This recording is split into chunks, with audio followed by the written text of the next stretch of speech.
opinions, expressions, and insinuations of the show, its hosts, and their guests do not reflect those of the network and its management. The network and its management do not make any warranties on the opinions, views, expressions, and insinuations presented by the show, its hosts, and/or their guests. The network and its management shall not be liable to any claims or dispute arising from any mentions, expressions, or views presented by the show, its hosts, and/or their guests.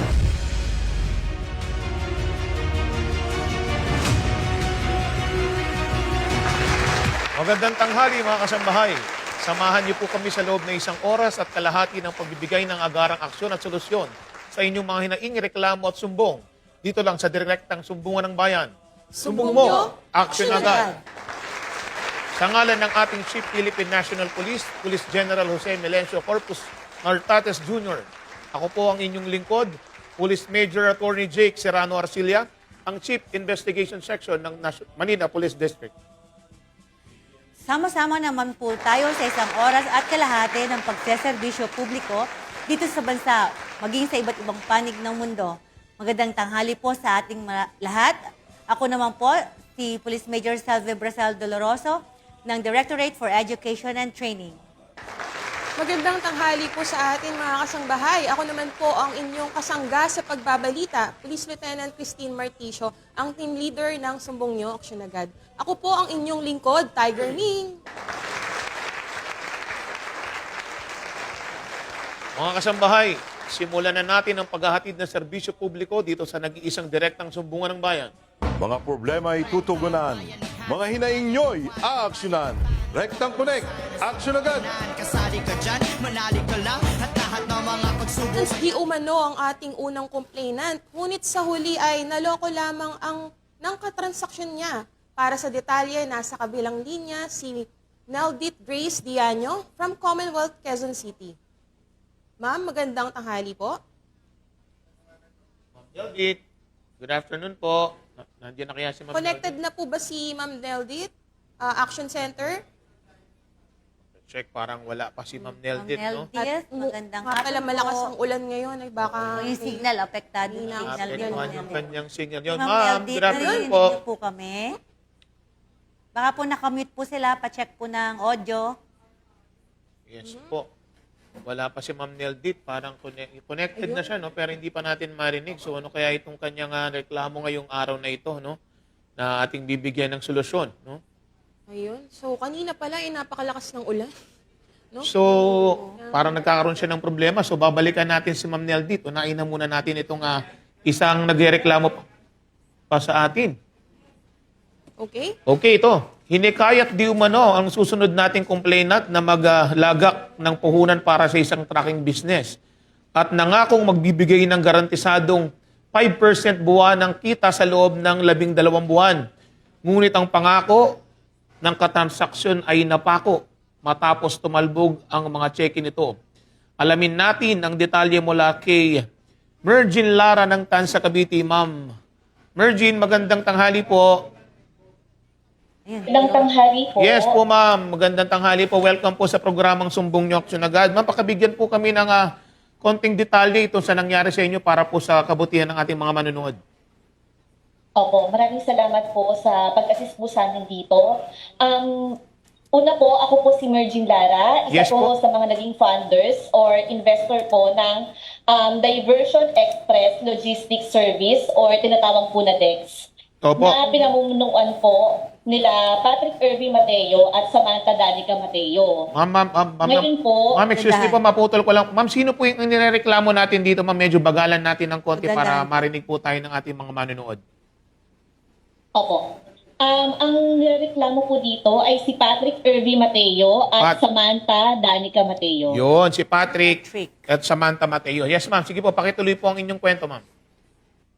Opo. So, ngayon po, mga bandang March 2026 this year po, nakita ko po sa isang Facebook story po ng aking friend po about po dito sa Diversion Express, yung DEX po. So, ngayon po, nagka-interest po ako at tinignan ko po yung Facebook page ng Diversion Express. Yes po.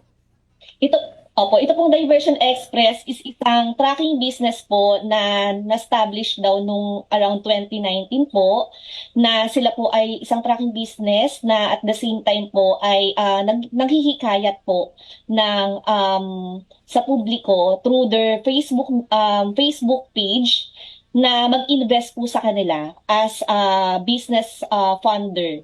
So ngayon po, ito pong programa po nila, ang nakalagay po doon sa kanilang advertisement is sa minimum amount na 200,000 pesos is makakakuha ka po ng guaranteed monthly income na tinatawag. Yung sa akin po ay 5% po ang sinabi, and then 5% po, tapos po, kapalit po ng inyong ininvest is iyon po, may 12 months na post-dated checks na 5%, and then, and then sa loob po ng after 1 year, makukuha nyo po yung buo, 100% ng iyong ininvest. Okay po. So, for example po, Opo, maputol ko kayo, ma'am. So itong post-dated check po, ibinigay sa inyo, binigyan po kayo ng post-dated check. So, yes po. So, yung okay lang po. So, wait lang po, ma'am. So, yung pong nabigyan kayo ng post-dated check, dyan po ba sa inyong transaksyon, kumita po ba kayo, nagkaroon po ba kayo na yung na-i-encash nyo po ba ni isa sa mga cheque na inibinigay sa inyo? wala po, sir. Wala. Bali, opo. Okay po, sige po, tuloy po. Bali po ganito, mga bandang April 15 po, nag-decide po ako na mag-invest po sa kanila. Pero bago po yun, umattend po muna ako ng kanilang business presentation. Kasi gusto ko pong makita kung talaga pong nag-ooperate po ba yung business, paano po yung transaction. So, doon po sa presentation na yon, present po si Patrick Irving, yung dalawang mag-asawa po sila, Patrick Irving Mateo at Samantha Danica Mateo. Kasama po yung executive assistant po nila. Opo. So yun nga po, nakapag-invest kayo sa kanila out sa pagtitiwala kasi umattend kayo dun sa kanilang seminar at inalam ninyo kung legitimate nga itong undertaking na to. So, anong nangyari naman? Hindi kayo kumita. Hindi po, sir. Hindi, so ito po, kasi po kung may cheque po kayo, kung meron kayong pag-uusap normally, ibibigay nyo yan sa bangko, i-encash nyo sa bangko. Nung pong nagpunta kayo sa bangko, ano pong sabi ng bangko sa inyo? Opo, bali po ganito po. Matapos po ang pirmahan ng kontrata, binigay po kagad nila sa akin yung post-dated check. So, 12 po yun. And then, makalipas po ang isang buwan, due na po yung unang monthly income ko. Opo. Sabi po is through online deposit, kaya po hindi pa po ako nakatunog na talbog po or close yung mga account. Pero sumunod po na buwan is mga around June. Dahil po delay po yung payment nila, sabi ko i-encash ko na lang po yung post-dated check. At doon ko na po nalaman na close na po pala yung accounts. Meron yun. Kasi kung 5% interest naman, that is within the legal interest rate provided by law. No? Kasi 6% per annum tayo, 0.5% per month. So yung kanyang 5%, medyo okay pa. But then again, kung nag-issue to ng worthless check, papasok ito sa BP22. No? Kasi sa BP22, the mere issuance of a worthless check is punishable by law. Attorney, magkano kaya yung per cheque? Mga amount ng per cheque ang in-issue sa Depende yan eh. Kung magkano yung magkano po per check yung in-issue nilang interest rate ninyo? Iba-iba po, sir, kasi po, bali, 3 kontrata po ang meron po ko sa kanila. Isa po, yung monthly po is 25,000. Meron po isa na 45,000. Tapos, yung dun po sa huling kontrata na ang nakapirma po is yung husband ko, hindi po sila nag-issue ng post-dated checks at never po kami nakatanggap ng kabayaran. Okay po. So, sige. So, relative dito sa complaint niya, meron tayong resource person, no? Yes. Mula sa... Resource person. Sa Tansa Municipal Yun, Police Tansa Station. Municipal. Si PSMS Dennis Magsaysay. Yes, nandiyan naman si Dennis Magsaysay. Sergeant, good afternoon. Narinig mo yung Yes, sir, ma'am. Good morning. Yes, narinig mo sir yung yung reklamo ng ating kababayan mula sa Tansa, no? Paano natin siya bibigyan ng mabilis na aksyon dito sa problema ang kanyang kinakaharap? Yes, sir. Actually, marami na pong complainant po yan na dumulog po rito sa amin. Okay. So, ano pong nangyari? Kulang 100 na ho ang complainant niyan. Marami pa lang na biktima. So, marami na talaga palang nabiktima tong tao na to, no? Hindi lang pala siya. Siguro dapat Opo, milyon na po ang nakuha niyang pera. tapusin na natin itong talagang kawalang yan siguro Hindi ng naman tao na nagpagang pa yung mga biktima niya. Kasi hindi naman maliit na perang nai-invest dito. Open naman po kami para sa mga salaysay nila. Actually, miniting na po ng EP namin niya, pati ng aming mahal na mayor dito sa Tansa. Okay. Lahat po ng mga complainant niyan, galing na po kay mayor. So, ibig sabihin to, nakarating na pala to sa local government ng Tansa. Okay. So, malaking kaso na po pala ito. So, kahit na po, no, so, nandito yung Philippine National Police para tulungan natin yung mga nabibiktima ng mga ganitong klaseng, no? Makapag-file sila, makapag-file ng appropriate complaint dyan sa inyo para maisampa natin sa piskalya. Opo, sir. Opo. Sir, anong mensahe natin gusto natin ibigay sa mga kababayan? Ito rin yung complainant niya. Yes po?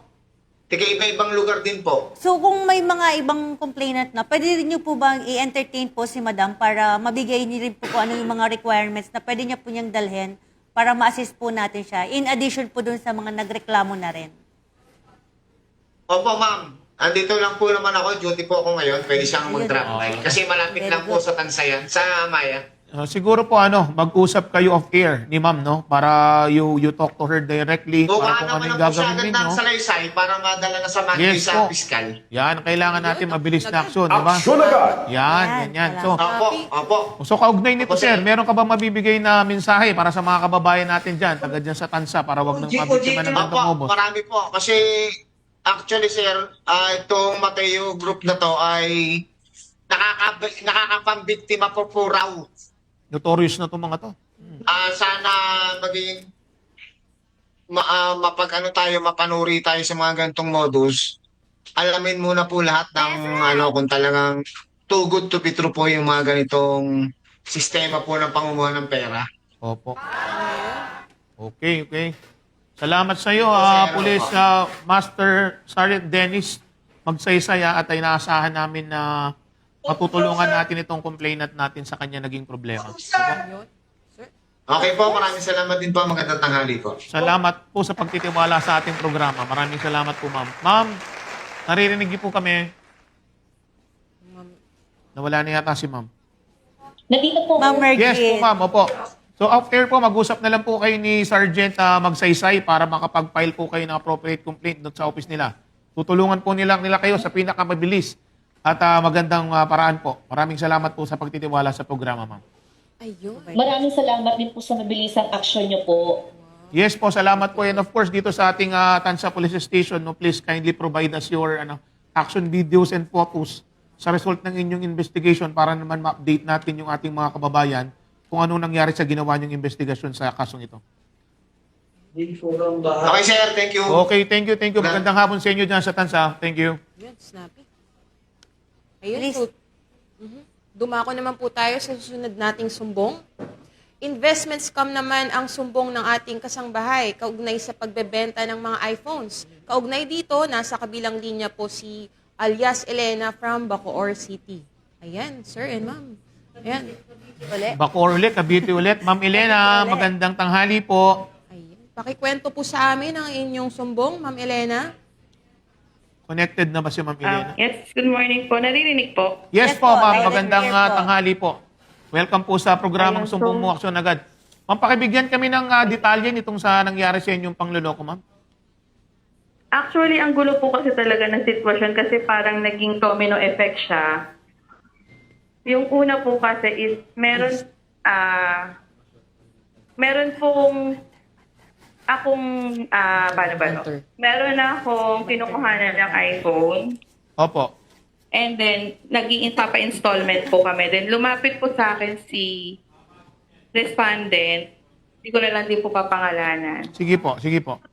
Tapos, may pinasahan din po siya si Madam. Tapos si Madam po, is naglalabas po siya ng pera for emergency loan, yung mga 1 week to pay po.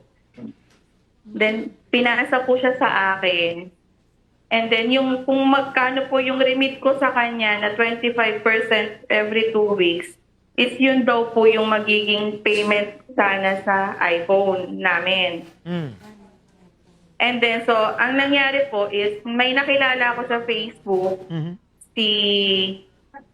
sabihin na natin si Baby, though, nakahiram po siya sa akin ng 300,000, pero staggered naman po. Ibig sabihin, hindi po isang bigla.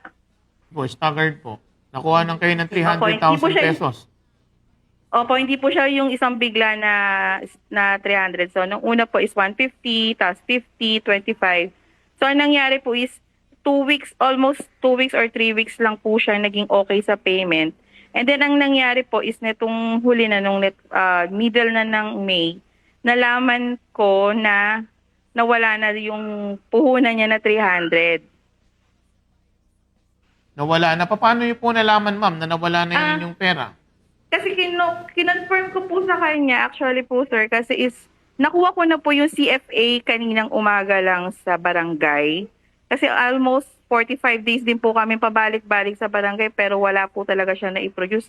Sabi ko po sana kasi sa kanya, kahit yung capital na lang, yung interest po kasi sir, bali nun, is every 2 weeks kami nagbabayad. So ang nangyari, ang hirap na.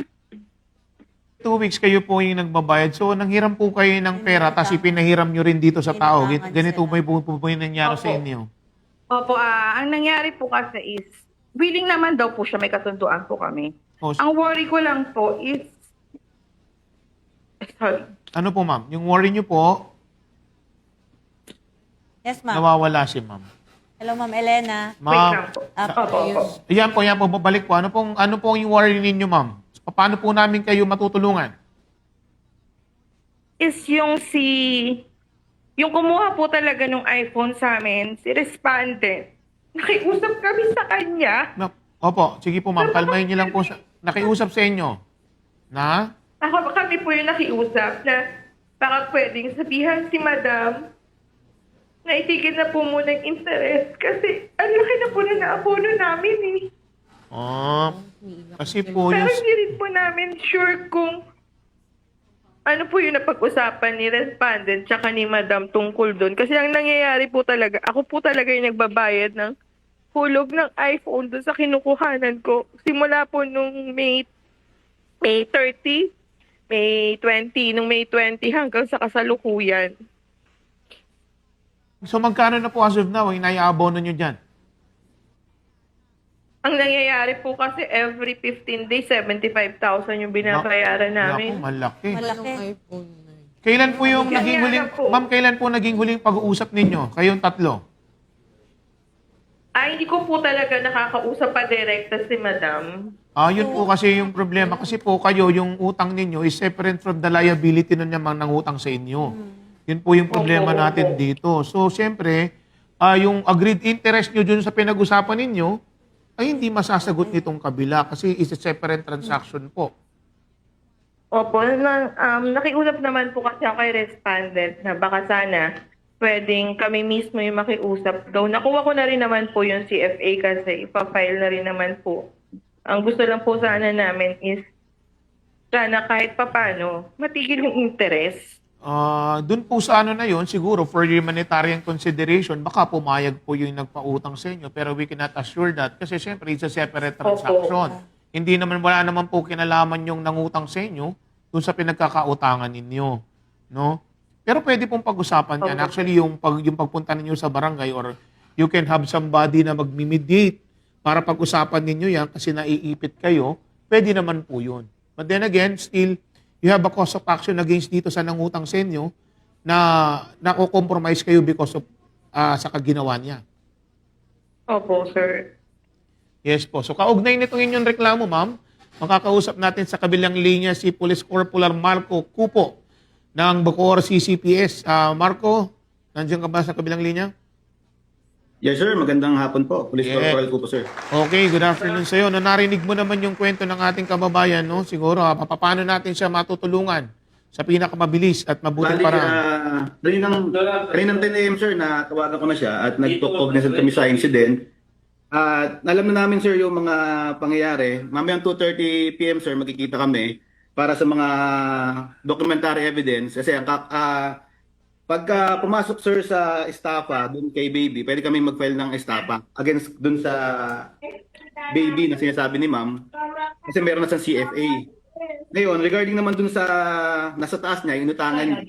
Although meron po tayong suspended po ang ating usury law.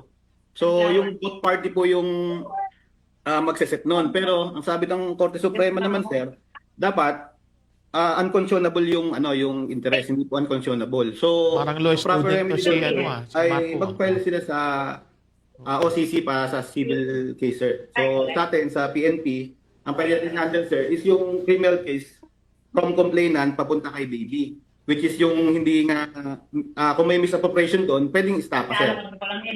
Regarding nga doon naman sa inutangan niya, sir, ang remedy doon, kasi sobrang taas, sir, almost 25% per week, per 2 weeks yung interest. So, although wala tayong legal authority na mag-imbestiga doon, sir, pwede namin i-refer siya sa OCC para dinig po yung interest na na sobrang taas po ng interest. Sir. Okay, good yun. Tama yun, no? Tama ka naman doon sa aspeto na yun. Wala tayong kinalaman, gaya ng una ko nang sinabi doon sa interest ng pagkakautang niya, no?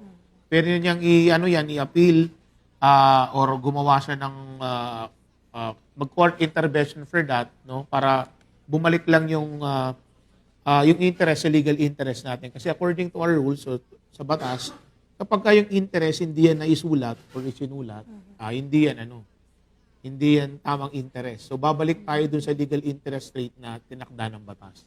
So, pwede niya yun isabihin doon na yun nga sinasabi niya, unconscionable yung 25% interest, no? Napakalaki niyon, parang nai-enslave na yung nangutang kapag gano'n. So, lalo na, hindi nila alam na yung interest pala, for it to be legally demandable under our law, sa civil code, no? Kailangan nito nakasulat. Kung hindi naman written yan, so may cause of action itong nagbabayad ng utang para i-lower yung kanyang interest na binabayaran. Not necessarily na hindi bayaran yung pagkakautang niya, but to adjust the interest rate agreed upon. Okay? Okay ba, Corporal? At hindi naman lahat ng pagkakataon, sisingilin ka ng sobra-sobra na hindi Yes, mo naman yes. na kayang Kasi ibigay. hindi rin naman alam yung mangungutang na may ganun pala tayong rule when it comes to interest, no? So para sa rin ka ba, for the benefit of our viewers, no?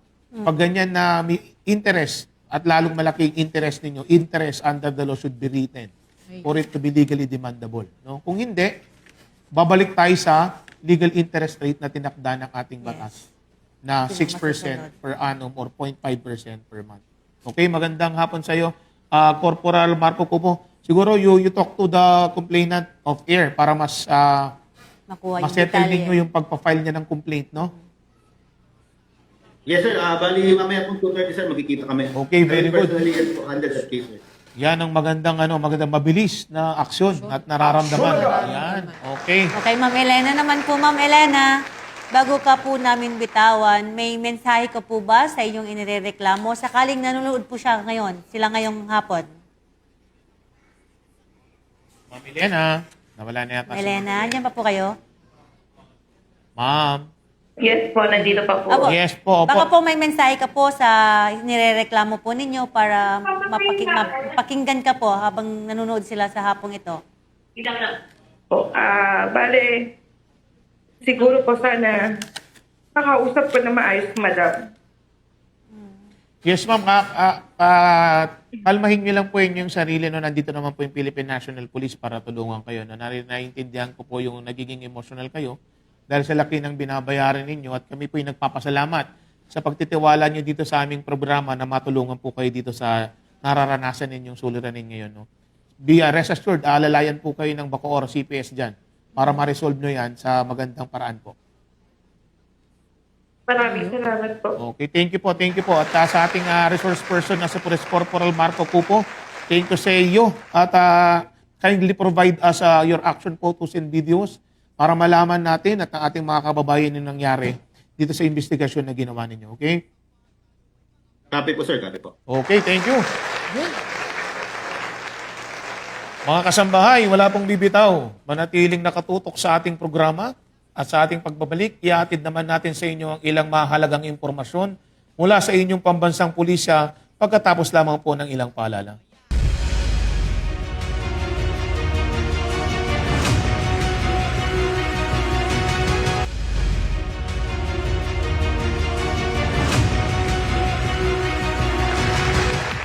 Nagbabalik po ang sumbong nyo, aksyon agad. Ngayon naman, tunghayan natin ang mahalagang ulat mula sa ating rektang patroller.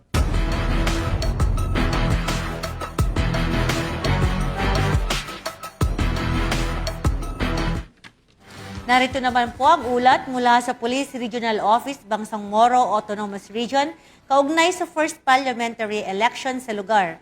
Alamin din natin ang kanilang recent operational accomplishments.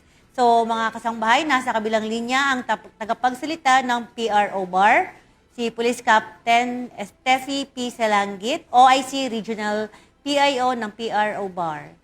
Take it away, Captain Steffi. Yes, ma'am and sir. Magandang hapon po sa ating lahat. So, unang-una po, napakahalagang milestone po ito para sa buong rehiyon ng Bangsamoro.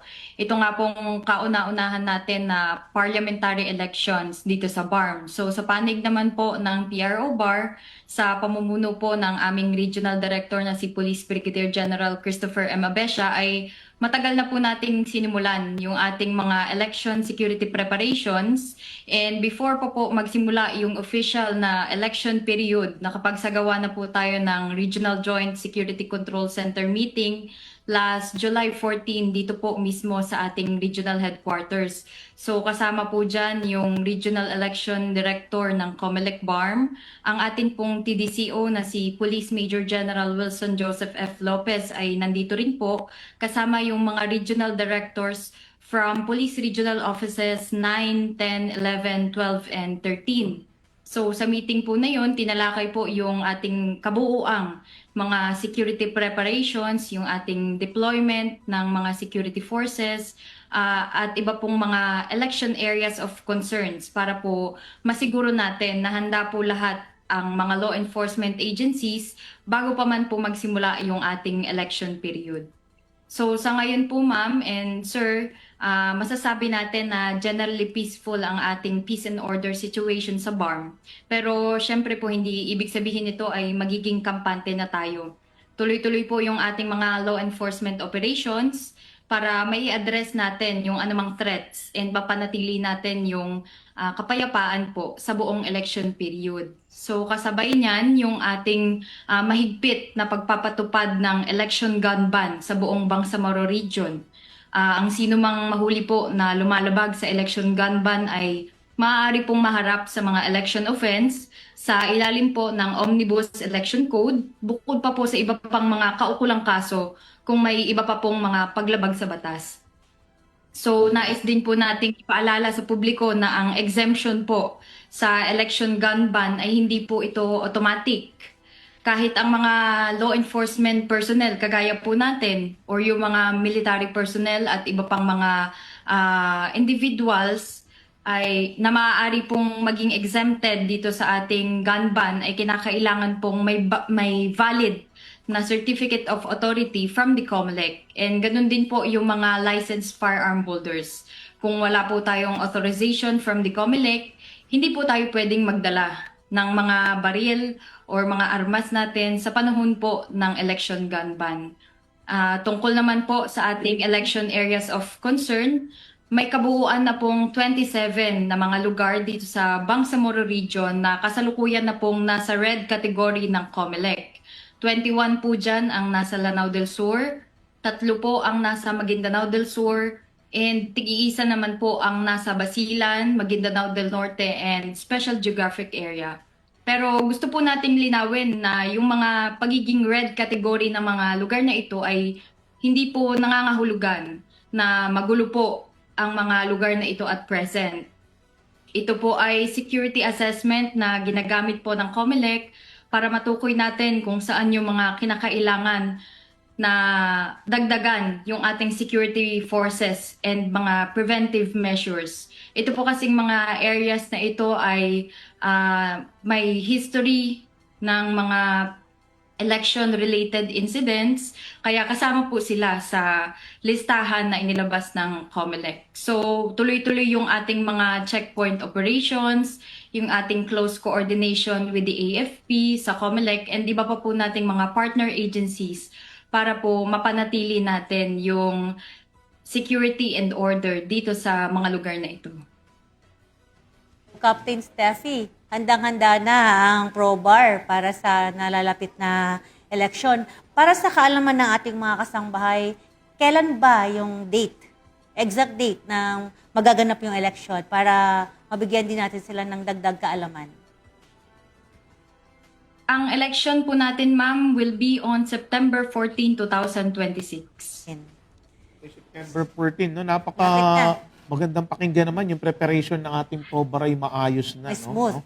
At least nakita natin, tukuyin na nila kung ano yung mga hotspots nila during the election. Pero sabi nga niya, it doesn't mean na magulo doon. These are preventive measure na ginagawa nila para mas mapanatiling maayos yung darating na election sa BARM. No? Pero kaugnay sa preparasyon, gusto rin nating malaman kung meron bang mga naitala ng mga election-related incidents sa ngayon?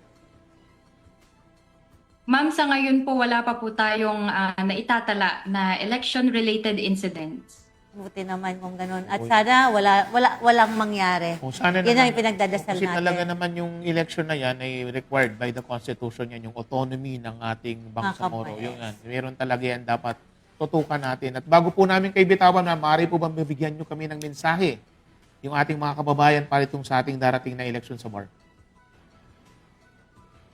Dito po sa panig po ng Philippine National Police, particularly po dito sa Police Regional Office Bangsamoro Autonomous Region, binibigyang diin po natin na tayo po ay nananatiling mahigpit na non-partisan. Wala po tayong kinikilingan ng mga kandidato, partido, or anuman pong mga political group. At ang ating pong katapatan ay nasa konstitusyon at sa ating taong bayan. Ang trabaho po ng kapulisan ay ipatupad po ang batas ng patas and tiyakin po natin na magiging ligtas at mapayapa po ang magiging halalan natin ngayong September 14. Very well Okay, said. thank you and congratulations po dyan sa ProBar, no, under the leadership of Police Brigadier General Avesia. Ma'am, thank you po, Ma'am Police Captain Steffi Salanggit, ang OIC ng Regional PIO ProBar. Thank you po, Ma'am. Salamat po, Chris and Ma'am. Ayun. So, okay, tuloy-tuloy po ang ating paghahatid serbisyo publiko. Dumako naman po tayo sa ating complainant live on studio na nais magpasalamat sa agarang tugon ng ating programa tungkol sa car financing na nakaban sa National Capital Region. So, nandito po sila mga kasambay sa ating studio para po magpasalamat. Sir, Yes. ma'am. So live sa studio natin ngayon si Ma'am April Refuego ng Valenzuela City, Ma'am. All the way from Valenzuela. Magandang tanghali po. Yes po, magandang tanghali po. Pag ma'am, bigyan nyo kami ng konting kwento doon sa nangyaring magandang balita sa atin. Ano po kami po yung complainant na last July 22. Yes po. Dahil po dun sa aming car financing na niregistered po, hindi po dito pwede sa Metro Manila. Yes. Blacklist daw po. Opo. Bali po, dumulog po ako sa sumbong nyo action agad dahil po hindi nga po ako, kumbaga hindi po ako ini-entertain ng mga saklaw ng ahensya ng LTO nung time na yun dahil po may problema po yung papel ko. Then after po nung show, inassist po kami ni Sergeant Elemar, Yes po. Lacanilao, para action agad talaga. Yun. Saan po? Yun. Taga saan? Taga saan po? HPG po. Ng Krami. Yes Ayun, po. nakita nyo. Talagang pagkatapos po ng interview, sinundo agad kami dito ni Sir. Ayan. And then, kahapon po, and until now, hindi po kami binitawan ni Sir hanggang sa makuha ko na po yung documents. Yun, malakbangan. Yeah. Okay na po siya. Hindi na po siya naka-registered sa Sindangan, Mindanao Park, hindi ko kasi alam. Nasa Diliman District Office na po siya. Thank you. Thank you so much. Special thank you din po kay ASEC Lacanilao kasi in-entertain niya po kasi talaga kami today. Nasabi niya matatapos yung problema mo ngayon. Yeah. And kay Ria Nova de Vera, the officer in charge. Salamat po. And Thank you din po kay Police Brigadier General Joyce Patrick sa Galang. Yung sila po yung talagang nag-start ng pagtulong sa amin dito sa Sumbong Action Agad. Police Colonel Andre Didi Camhol Abela and Police Colonel Attorney Roque Mardegia Jr. Yun. Maraming salamat po sa inyong lahat. Tapos na pong problema namin. Thank you so much. Thank you. Napaka-good news naman yan para sa isang maghapon. Maraming salamat din po sa tiwala na binigay niyo po sa Philippine National Police. Yos. Maraming pong salamat. Snappy po, no, ating mga natutulungan sa programang ito. Oo nga. So, thank you po sa inyo, no? Sana rest assured yung mga susunod pa na... Sana wala na. Hindi. Mga yung pagtitiwala nila sa programa natin, no? Po kayo magsasawang magtiwala sa ating Philippine National Police at siguradong tutulungan naman po Totoong kayo. action agad. Yes po, thank you po. Maraming salamat po. So, mga kasangbahay, balikan naman po natin uli ang PRO Bar upang iulat ang kanilang operational accomplishments. So, nasa linya po uli si Police Captain Steffi P. Salanggit, ang OIC Regional PIO ng PRO Bar. Go Yes ahead. po, Sir Ma'am. So, sa mga nakalipas na araw po kasi, sunod-sunod yung ating mga naging accomplishments dito po sa Police Regional Office, Bangsamoro Autonomous Region, dahil po sa ating pinaigting na kampanya laban sa kriminalidad. So, 3 po yung gusto nating bigyang diin ngayong araw. Unang-una po yung pagkakaaresto ng ating high-profile most wanted person, yung matagumpay po natin na anti-illegal drugs operation, and yung ating anti-smuggling operation. So, unahin po natin yung isa sa pinakamahalagang accomplishment po ng PRO Bar, kung saan matagumpay po nating naaresto si Muslimin Amilil. Siya po yung number 2 most wanted person sa buong BARM and number 1 most wanted person sa Maguindanao del Sur. So itong tao po kasing ito ay hindi ordinaryong wanted person. Nahaharap po siya sa maraming mabibigat na kaso kagaya na po ng multiple counts of murder, frustrated murder, attempted murder, robbery, and isa sa kanyang mga warrant ay may no bail recommended. Bukod po dyan, ito po ay dating bomber na iniuugnay po sa iba't ibang mga extremist and criminal groups. Ang taong ito po ay itinuturong sangkot po doon sa nangyaring ambush last March 28, 2026 sa mga tauhan po ng 2nd PMFC sa Maguindanao del Sur PPO doon po sa Sharif Agwak, kung saan po ikinalulungkot nga natin na 5 po sa mga kasamahan po natin ang nasawi and yung iba po ay nasugatan. So ang taong ito ay iniuugnay din po doon sa nangyaring SAP 44 Mama Sapano incident noong 2015. Ang operation po na ito ay pinangunahan ng Maguindanao del Sur PPO, kasama po ang Regional Intelligence Division ng PRO Bar, yung Mama Sapano Municipal Police Station, ang 44th Special Action Company ng PNP Special Action Force, and yung ating counterpart sa 34th Infantry Battalion ng Philippine Army. So malaking accomplishment ito kasi isa na naman pong high-value fugitive ang naiharap natin sa hustisya and mababawasan po yung banta sa security ng ating community dito sa BARM. Kasabay po niyan yung matagumpay natin na buy-bust operation sa Balindong, Lanao del Sur. Naaresto po yung isang drug suspect matapos siyang bentahan ng hinihinala pong shabu ng ating posture buyer. Sa operation po na ito ay nakumpiska yung humigit kumulang 500 grams ng hinihinala pong shabu na may tinatayang street value na 3.4 million pesos. Habang isinasagawa po yung pag-aresto, may mga armado po kasing kasamahan itong suspect and nagtangka po na hadlangan itong ating operation. But then, dahil po dyan napilitan yung ating mga operatives na gumamit po ng kinakailangang pwersa para matiyak po yung kaligtasan ng ating mga personnel. And wala naman pong nasugatan or nasaktan sa magkabilang panig. Yang operation po na yan ay pinangunahan na po ng Regional Drug Enforcement Unit ng PRO BAR, kasama po ang Provincial Special Operations Group ng Lanao del Sur PPO, yung Balindong Municipal Police Station, ang Regional Mobile Force Battalion 14A, ang Marantao Municipal Police Station, ang Provincial Intelligence Unit ng Lanao del Sur PPO, at yun pong First Provincial Mobile Force Company ng Lanao del Sur PPO with coordination na din po sa Philippine Drug Enforcement Agency. So itong mga suspect natin ay mahaharap sa paglabag po sa Republic Act 9165, particular na po sa illegal sale of dangerous drugs and iba pang mga kaukulang paglabag. Isa pa po, yung sa parehong araw po ito nangyari, matagumpay po nating naisagawa ang ating isang intelligence-driven anti-smuggling operation doon po sa Malabang, Lanao del Sur. Sa isang police checkpoint po, naharang ng ating mga kapulisan yung isang van na may lamang malaking volume po ng hinihinalang smuggled cigarettes.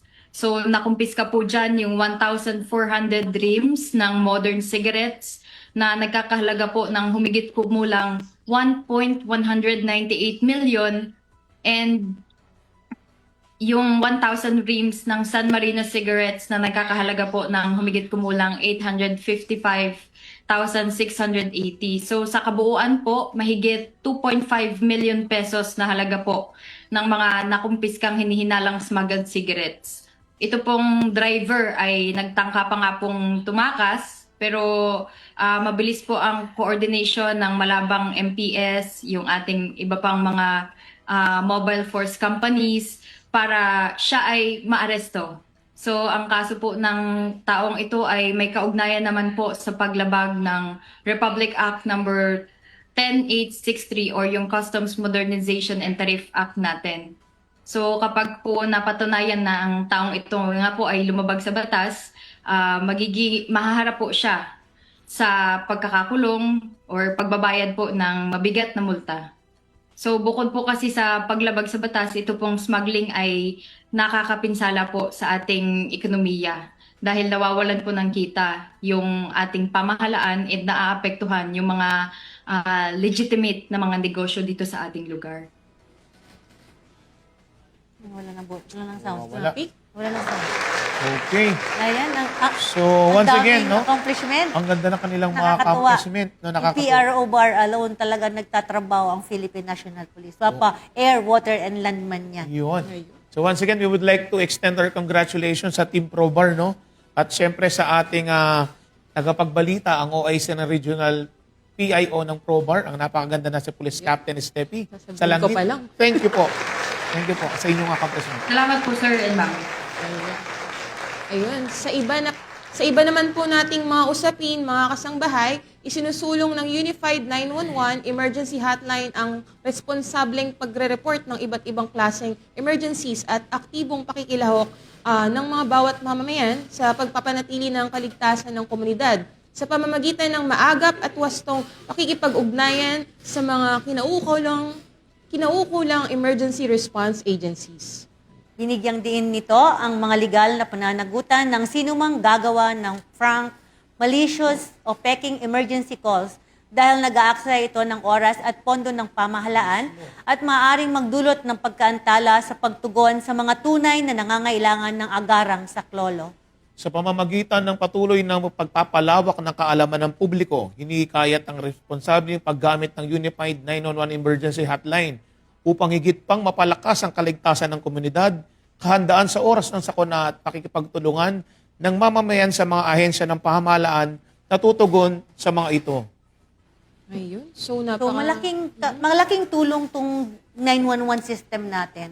Oo, Mas syempre. mapabibilis yung pagre-responde natin sa mga kababayan natin na nangangailangan. Gaya Pero na- syempre, hindi maiwasan talaga na may mga Gaya ng lagi natin Nagsasamantala. paalala, no, wag nilang paglaruan itong Yes. hotline na ito kasi maraming mga kababayan tayong nangangailangan ng tulong, especially so, meron tayong mga kalamidad na darating, tagbagyo ngayon, maaring may pagbaha, merong mga paminsan-minsan na mga pagyanig tayong nararamdaman. So, sa mga kababayan, we appeal, no, wag po nating paglaruan itong 911 hotline kasi po ito ay makakatulong po talaga sa atin sa oras ng pangangailangan. No? Saka mga kababayan, ang kagandahan nito kasi kahit wala kayong load, makakatawag kayo at Aba. makakakonect kayo sa 911 Hindi pala kung hotline. ganun. Oy. Kasi nga, Diba? this is being used and being done for emergency Yes, purposes. it's for and so on, everyone. no? Oh.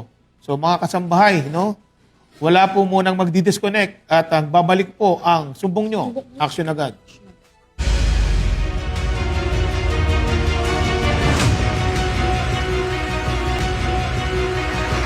Nagbabalik po ang sumbong nyo. Action agad. Narito naman po ang ilan pa sa ating mga usapin. Mga kasangbahay, alapin po natin ang mga patalastas mula sa PNP Health Service. Sa Health Service at Your Service, panoorin po natin ito. Ang kaalaman ang unang hakbang tungo sa mas malusog na pangangatawan. Kasama mo kami sa bawat hakbang. Health at Your Service. Magandang araw, Bagong Pilipinas. Ako po si Police Brigadier General Portia B. Manalad, Director ng PNP Health Service. At ito ang programang gagabay sa inyo tungo sa mas malusog na pamumuhay. Ito ang Health at Your Service. Ang ating nakaraang episode, tinalakay natin ang kahalagahan ng pagiging mapagmatsyag sa mga babalaang senyales ng heart attack at stroke. Binigyan diin din ng mga sintomas o mga babalaang karamdaman nito tulad ng pananakit o paninikip ng dibdib, pamamanhid o panghihina ng kalahating bahagi ng katawan, hirap sa pagsasalita, pagkahilo at biglaang pananakit ng ulo ay hindi natin dapat ipagsawalang bahala. Sa pagpapatuloy ng ating talakayan, pag-usapan naman natin ang isang serbisyong makatutulong sa mga Pilipino sa oras ng pangangailangang medikal, ang PhilHealth IACAP program. Alamin natin ang mga serbisyong hatid ng programang ito at kung paano nito napapalawak ang access sa dekalidad na pangangalagang pangkalusugan. Ngayong araw ay makakasama natin ang ating Chief PhilHealth Section PNP General Hospital, Dr. Rosela M. Ordanes, upang magbigay linaw at gabay sa mahalagang impormasyon tungkol sa PhilHealth IACAP. Magandang araw, Bagong Pilipinas. Ako po si Dr. Roselia Ordanes, Chief ng PhilHealth Section ng Philippine National Police General Hospital. Sabi nila, prevention is better than cure. Yan ang nais isulong ng PhilHealth IACAP o Yaman ng Kalusugan Program, na may layuning gawing accessible, visible at simple ang serbisyong medikal para sa bawat Pilipino. Kaya naman ngayong araw, pag-uusapan natin kung ano-ano nga ba ang mga benepisyong hatid ng PhilHealth IACAP at paano ito ma-avail. Kung dati ay nakatuon ang sistema sa pagiging reactive o pagbibigay ng serbisyong medikal kapag may karamdaman na, ngayon ay sinusulong ng PhilHealth ang pagiging proactive sa pamamagitan ng Yaman ng Kalusugan Program o YACAP.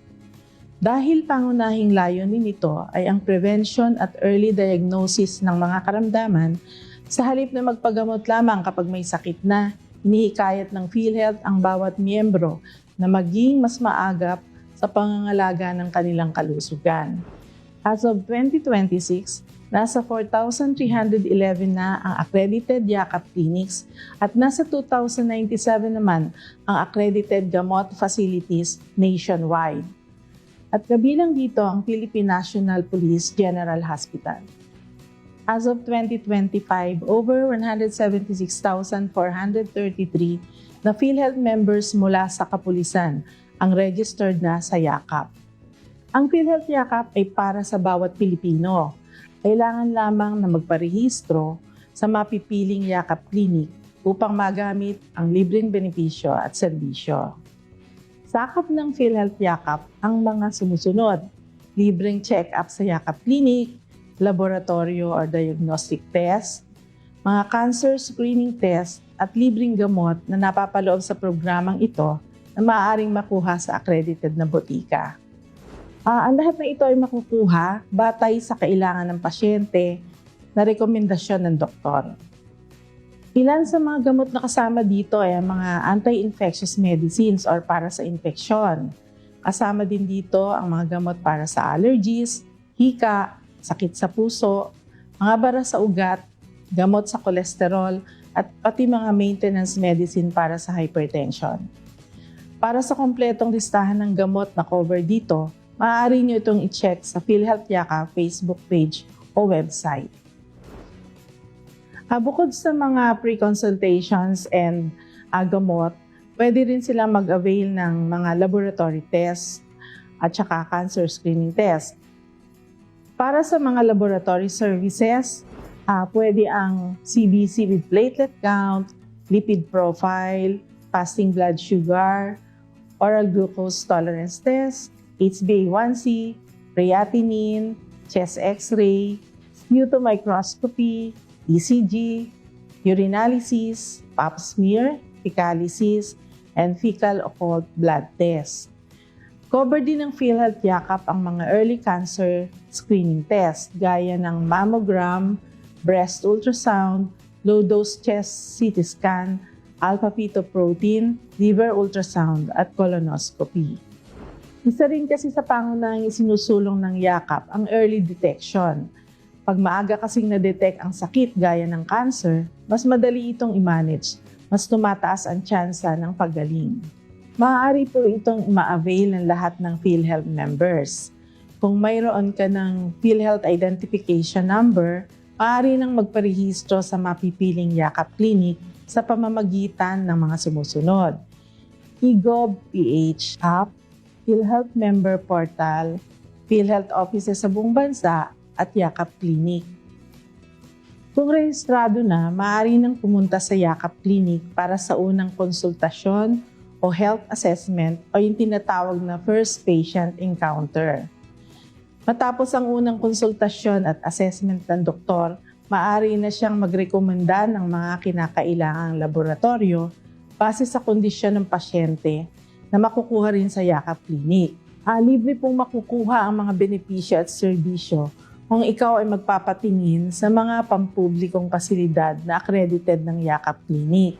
Kung sa private clinic naman po kayo nakaregister, may maaari po kayong bayaran na 900 pesos in a year. Ang PNPGH po ay government-operated hospital at lahat po ng serbisyo ng Yakap ay makukuha ng libre dito sa ating ospital. Sa ilalim po ng PhilHealth Yakap, kailangan mong pumili ng isang accredited na Yakap Clinic kung saan nakatala ang iyong primary care. Kung rehistrado na, maaari nang pumunta sa Yakap Clinic para sa unang konsultasyon o health assessment o yung tinatawag na first patient encounter. Ang first patient encounter ay ang unang pagbisita ng patient sa taon para sa health screening o para suriin at i-update ang health profile ng pasyente. Kabilang dito ang personal na datos, physical exam findings, health education, at yung tinatawag na mutual care agreement na nilalagdaan ng pasyente at primary care provider, kasama ang liveness check o yung pagkuha ng picture para sa pagkakakilanlan. Ang FPE ay mahalaga para sa pagpapabuti ng ating kalusugan at tukuyin ng maaga ang posibleng panganib sa ating kalusugan. Ang FPE po ay ginagawa yearly para ma-update ang kanilang health records. Matapos ang unang konsultasyon at assessment ng doktor, maaari na siyang magrekomenda ng mga kinakailangang laboratorio base sa kondisyon ng pasyente na makukuha rin sa Yakap Clinic. Ang mga gamot ay makukuha sa mga accredited na butika o gamot facility hanggang sa maabot ang limit na 20,000 na halaga ng gamot sa loob ng isang taon.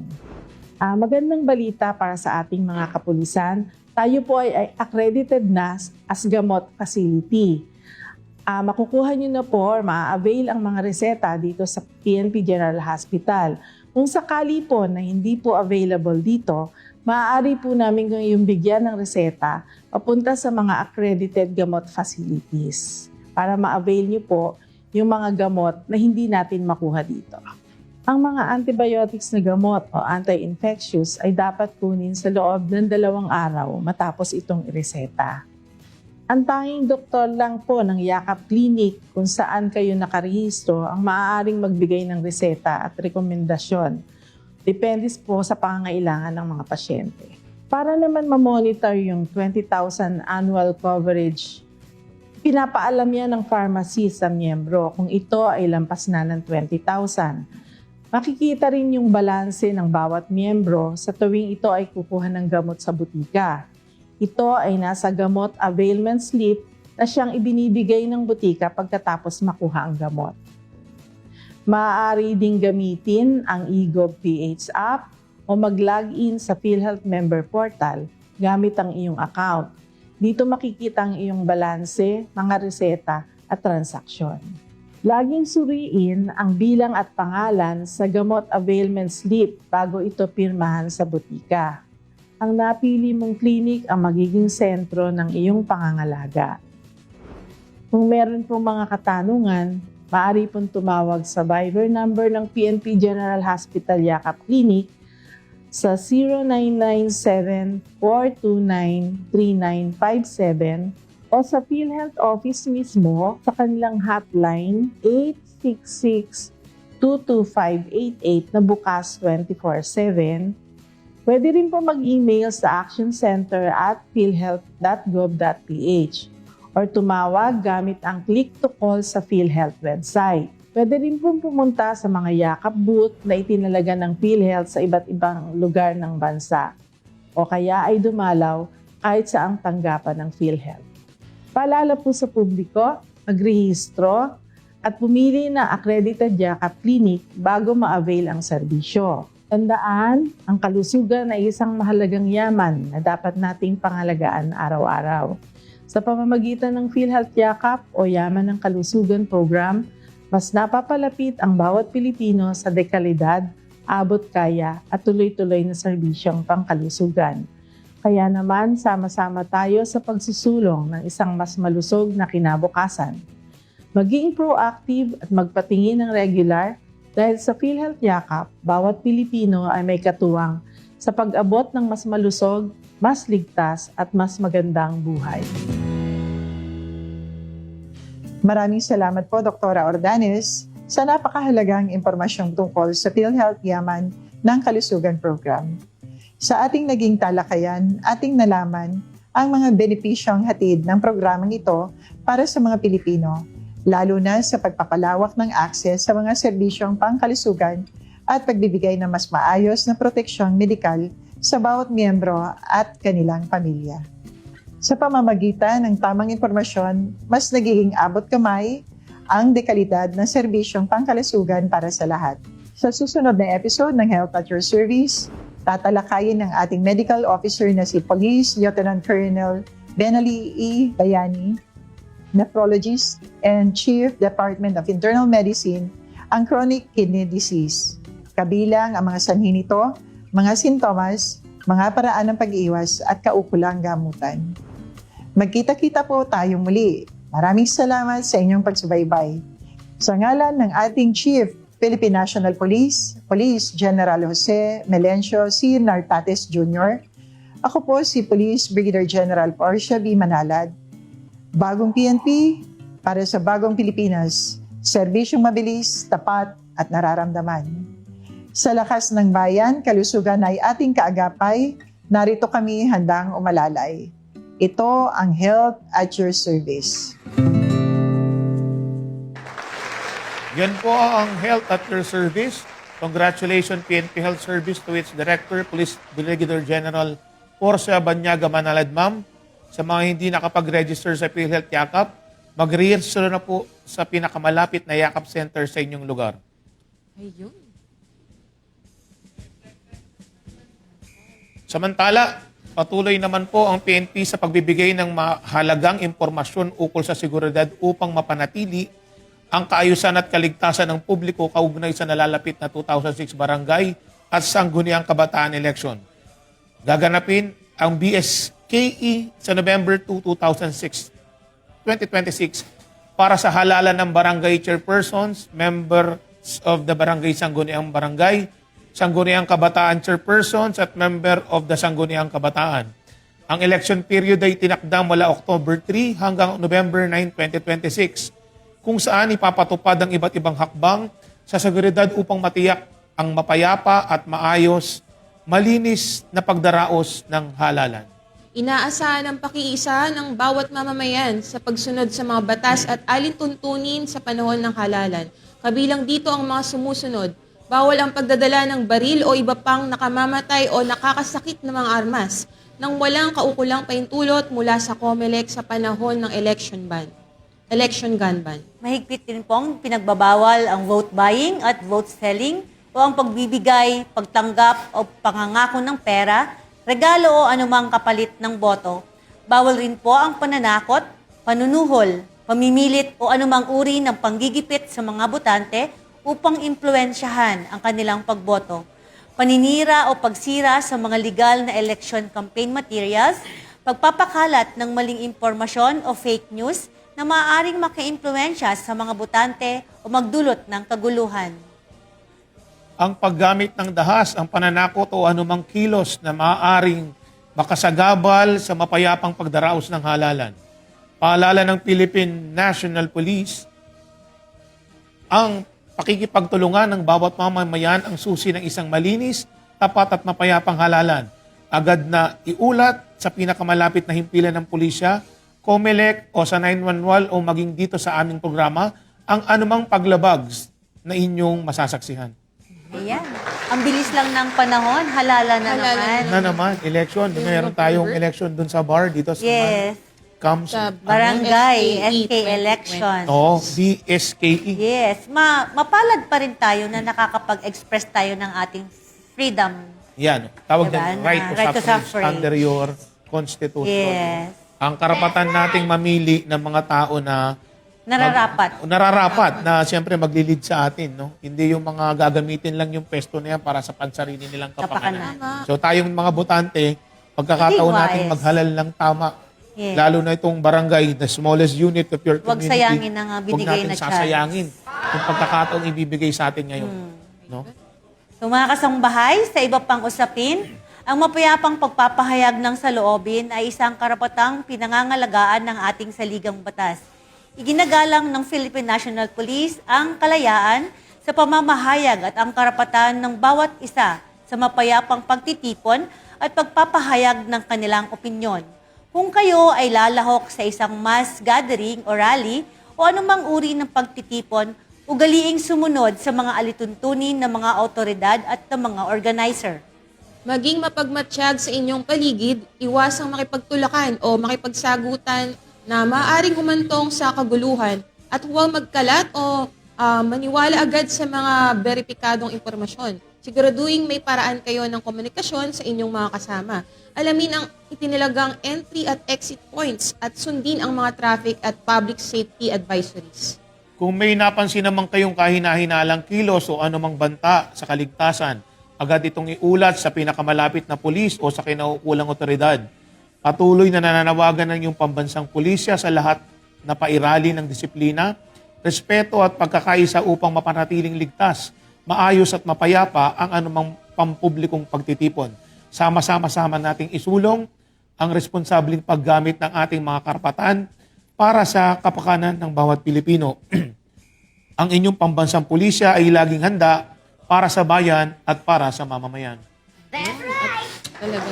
Talaga naman po na ang PNP ay handang-handa na po para po. Oo nga, siyempre yung ating mga mass demonstration Lalo ngayon. na, darating na Lunes, magkakaroon tayo ng isa sa pinakamahalagang mangyayari sa bansa natin, ang State of the Nation Address. Of course, magiging busy na naman ng ating Philippine Yes, National Police ng para bayan. siguraduhin yung safety and security ng ating mga tao. Especially, siyempre, magkakaroon ng mga rerouting niya ng mga traffic. Yes. Diba?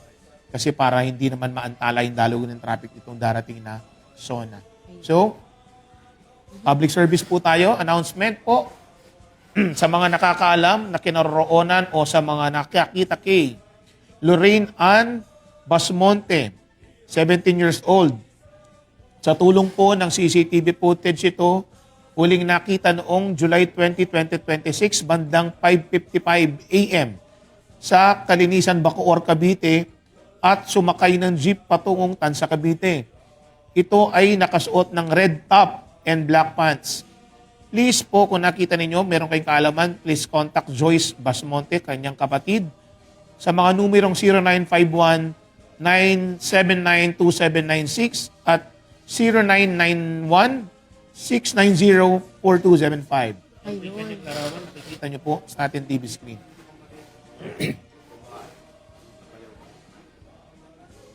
Lorraine. Yun. Yan po si Lorraine Ayan Ann si Lorraine. No? Desmonte. Kung nakita niyo po, So, makipagtulungan po tayo. Andyan po ang pulis, andyan po ang barangay.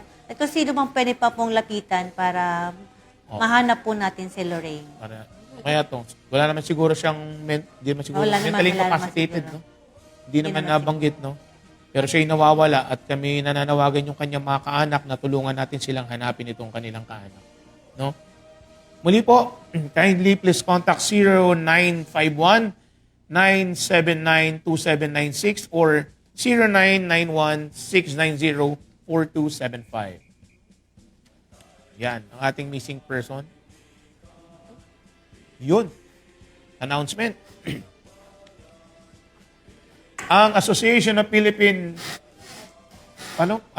Association of Police Officers Bilateral Entry or APOLE ay nag-donate ng 2 electric vehicles sa PNP. Wow. Ha? Ang Headquarters Support Service ang benepisyaryo ng 2 e-vehicles. No? Maraming salamat at mabuhay ang APOLE. Sa pamumuno ni Brigadier General Attorney Engelbert Soriano, President APOLE Incorporated, kasama si Police Colonel Jonel Aurelio at iba pang mga snappy na kasapi ng Board of Trustees Directors ng APOLE. Dagdag pa rito, meron ding ginagawang feeding program at iba pang Police Regional Office ang APOLE ngayong araw, July 24, sa mga napiling elementary schools. Muli, mabuhay ang APOLE Incorporated. Ikaw ba yung member niyan?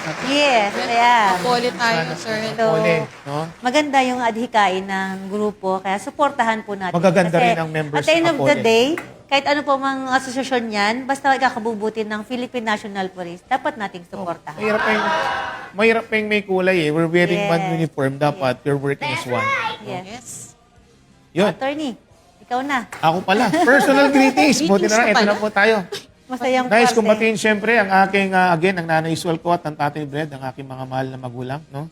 At siyempre, gusto kong batiin ang aking mga kaibigan from the Department of Justice, kay Attorney Celine Brisilda Valencia, Attorney Maria Teresa Santos at Attorney Carl Rose Yabot. No? Happy viewing po sa inyo at sa aking kaibigan na nasa Texas, sa Amerika, si Nurse Jane De Guzman at kanyang mami Rayleigh. No? Magandang hapon po rin sa mga aking mga tao sa CIS, sa DIDMD ng MPD. Thank you.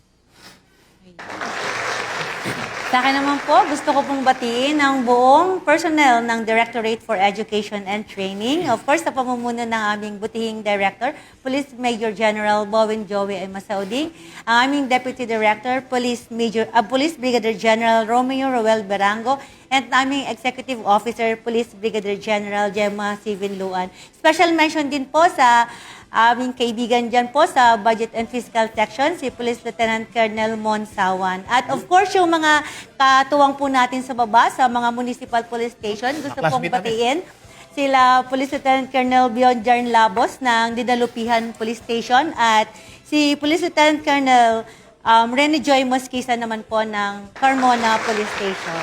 Yun.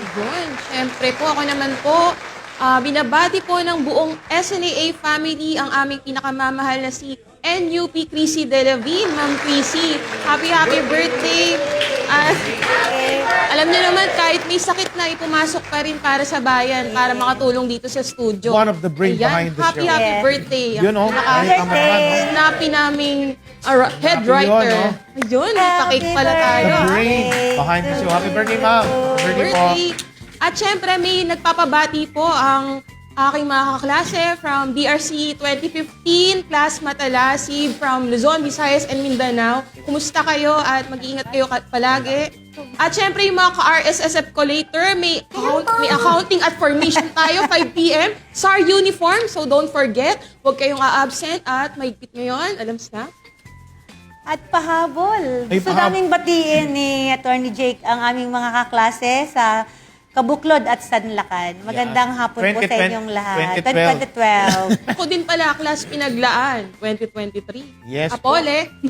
Oh, yes. Okay, mga kasongbahay, bago po tayo magtapos, mabuti po na sa kabuuan ng ating maghapon ay mayroon tayong gabay mula sa banal na kasulatan at para po sa ating The Word mula sa Awit, Kapitulo 40, Isais, versikulo 2, Kaya't hindi tayo matatakot bagaman ang lupa ay magbago at bagaman ang mga bundok ay manganglipat sa kagitaan ng mga dagat. Mga kasambahay, gumawa po tayo ng mabuti sa lahat. Paghariin natin sa ating mga puso ang tunay na kahulugan ng salitang pag-ibig. Katuwang ang mahigit 230,000 strong Philippine National Police kasama ang iba't ibang ahensya ng gobyerno. Sama-sama tayong mamuhay sa isang ligtas at bagong Pilipinas, ligtas na tahanan at ligtas na pamayanan. Sa ngalan ng ating Chief Philippine National Police Brig General Jose Melencio Corpus Natates Jr. at kay Mr. Public Service Kuya Daniel Razon. Muli, ako po ang inyong lingkod, Police Major Attorney Jake Arcilla. God willing, magkita-kita po tayong muli sa Lunes dito sa Direktang Sumbungan ng Bayan. Sumbong nyo! Aksyon agad!